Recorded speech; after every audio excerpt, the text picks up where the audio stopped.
ఏదైనా చెప్తాడు, వాళ్ళు ఆధారాలు ఉండాలి కదా. అసలు ఎన్నేం చెప్తాడు వాళ్ళు ఫస్ట్ నుంచి చెప్పేది అదే. ఇది ఒక్కటే కాదు, మొత్తం కేసు స్టార్టింగ్ నుంచి ప్రతిదీ అబద్ధమే అని చెప్పేది. కేసు స్టార్టింగ్ నుంచి ప్రతిదీ అబద్ధమే చెప్తున్నాడు, అర్థం లేని ఆరోపణలే చేస్తున్నాడు. అదే కదా మా బాధ. మేము ఇన్ని రోజులు చెప్పలేదు, బయటికి రాలేదు, ఎందుకంటే కనీసం ఫైనల్ ఛార్జ్ షీట్లో అన్నా మాకు మెయిల్ జరుగుతుందేమో, ఫైనల్ ఛార్జ్ షీట్ అన్నా అట్లీస్ట్ చేంజ్ అవుతుందేమో అని వెయిట్ చేసినాం. అదే జరగలేదు. సో లీగల్గానే ప్రొసీడ్ అవుదాం, మీడియా ముందు మాట్లాడడం ఎందుకు అనే ఉద్దేశంతో మేము సైలెంట్గా ఉన్నాం. బట్ ఇది క్రాస్ బియాండ్ దట్. అంటే పర్సనల్గా నా మీద అలిగేషన్స్ కూడా చేస్తున్నారు.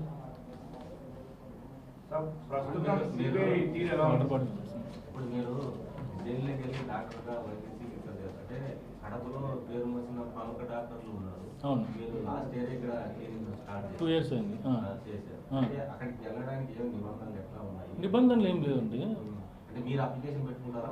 ఎవరు అప్లికేషన్ పెట్టుకోరు. అక్కడ డాక్టర్లు ఫోన్ చేసినారు, డాక్టర్ మీరు వస్తారా అంటే నేను వస్తానని వెళ్ళాను అంతే.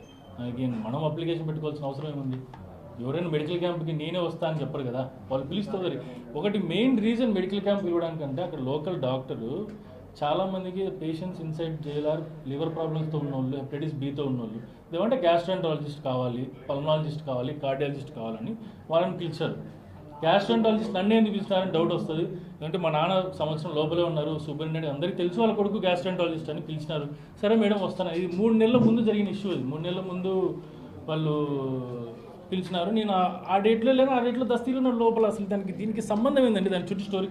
బట్ నిజంగానే దట్ ఫెలో నేను బెదిరించింటే జైలు అధికారులను పక్కన పెట్టండి, కోర్టుకి 10 సార్లు పోయినాడు. కోర్టులో ఒక్క జడ్జి కన్నా చెప్పలేదు కదా. చెప్పింటే ఇంకా లిటరల్గా మేమే దొరికిపోవాలం కదా. ఇంకా వాళ్ళకి ఇంకా will be very happy. Case మేమే చేసినామని 100% ప్రూఫ్ అయ్యేది వాళ్ళకి. వాళ్ళ ప్రకారం మాట్లాడితే ఆ సీసీటీవీ ఫుటేజ్ తీసుకొని కంప్లైంట్ చేయండి అని చెప్తే తీరా కేసులో అప్రూవల్ అని. అంటే కొద్దిగా కామన్ సెన్స్ అదే, not a simple jail officer కదా, సూపరింటెండెంట్ ఉన్నట్టు వాళ్ళు ఎందుకు పిలుస్తారు? ఒకవేళ ఆయనకు నిజంగా ప్రాబ్లం కూడా పిలవలేదు.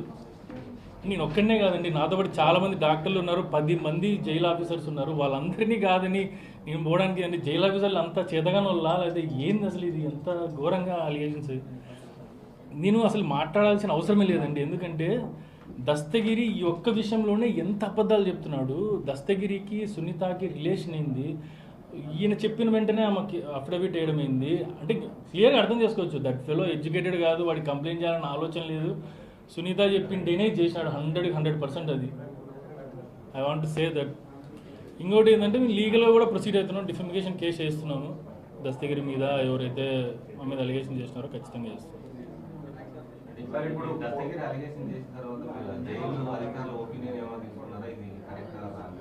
లేదు, నేను వాళ్ళతో డైరెక్ట్ మాట్లాడలేదు, లెటర్ రాసినాను. సార్ ఇట్లా అలిగేషన్స్ చేస్తున్నారు, it is really defaming me and distressing మీ.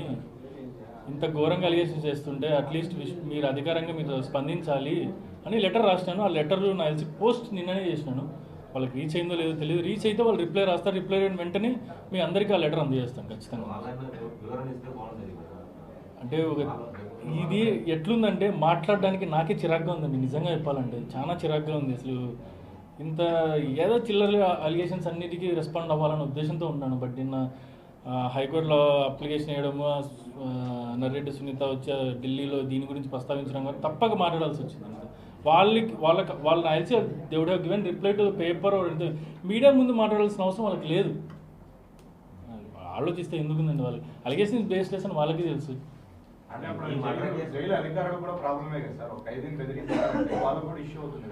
వాళ్ళు ఖచ్చితంగా యాక్షన్ తీసుకుంటారు, వాళ్ళు ఇంటర్నల్గా వాళ్ళు యాక్షన్ తీసుకుంటారు. అది మీరు ఒకసారి అడిగితే వాళ్ళకి క్లియర్ అవుతుంది. నేను ఎందుకు ఇప్పుడు మాట్లాడలేదు, నేను క్లియర్గా నా పాయింట్స్ చేస్తాను, ఇట్లా మాట్లాడాలి సార్, మీరు కూడా మాట్లాడాల్సి వస్తుంది, అంటే పబ్లిక్ స్టేట్మెంట్ ఇవ్వాలి అని.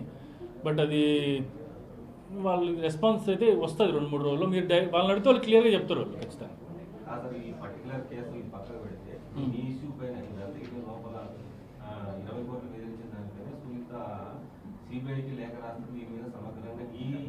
విచారణ చేయమని నేనే లెటర్ రాసిన, ఆమె రాయడం ఏంది? నేనే లెటర్ రాసిన వాళ్ళకి. అసలు ఏంది సార్ ఇది, ఇంత అలిగేషన్స్ చేస్తున్నారు?